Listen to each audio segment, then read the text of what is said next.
Di sebuah desa terpencil, jauh dari keramaian kota, hidup seorang wanita muda bernama Lila.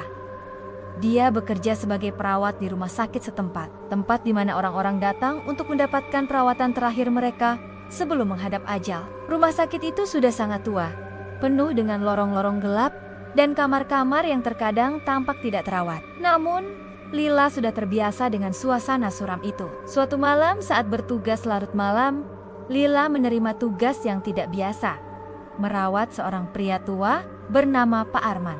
Dia terbaring lemah di ruang rawat inap. Tubuhnya penuh dengan penyakit dan luka-luka yang tidak dapat sembuh. Wajahnya pucat dan matanya tampak kosong, seolah-olah dia sudah menyerah pada takdir. Namun, ada sesuatu yang aneh tentang Pak Arman.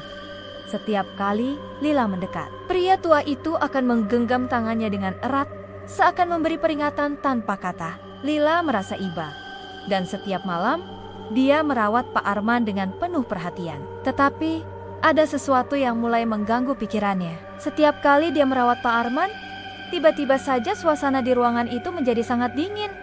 Bahkan di luar musim dingin, suara langkah kaki yang berat terdengar dari lorong kosong, meskipun tidak ada seorang pun di sana.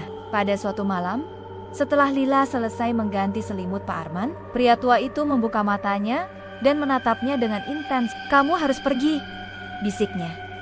Suaranya sangat rendah dan serak.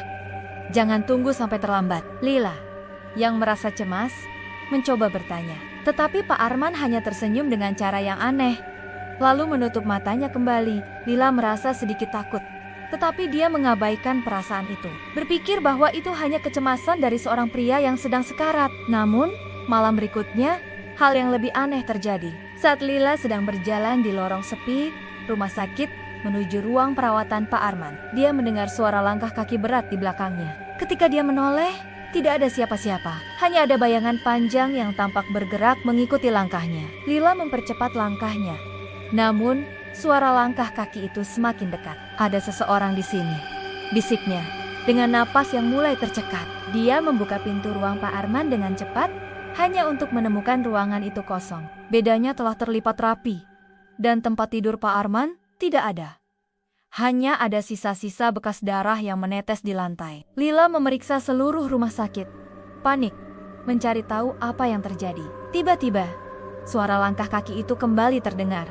Dan kali ini, suara itu berada tepat di belakangnya. Saat dia menoleh, dia melihat Pak Arman berdiri di ujung lorong. Wajahnya kini sangat mengerikan, penuh dengan luka-luka yang seolah baru terbuka. Matanya kosong.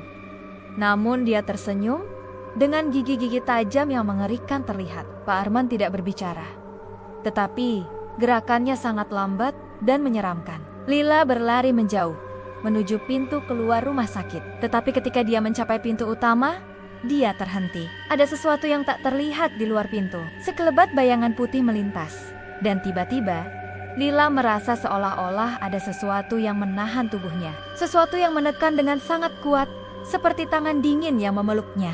Di saat itu, suara Pak Arman terdengar lagi. Tetapi kali ini, tidak dari belakangnya. Suara itu berasal dari dalam kepalanya sendiri. Bisikan yang menggema, "2 langkah lagi, dan kamu akan jadi seperti aku." Lila mencoba melepaskan diri, berusaha menendang pintu yang tertutup rapat. Namun semakin lama, tubuhnya semakin terasa lemas. Saat itulah, dia menyadari kebenaran yang mengerikan. Pak Arman sebenarnya bukan sekadar pasien biasa. Dia adalah jiwa yang terperangkap di rumah sakit itu.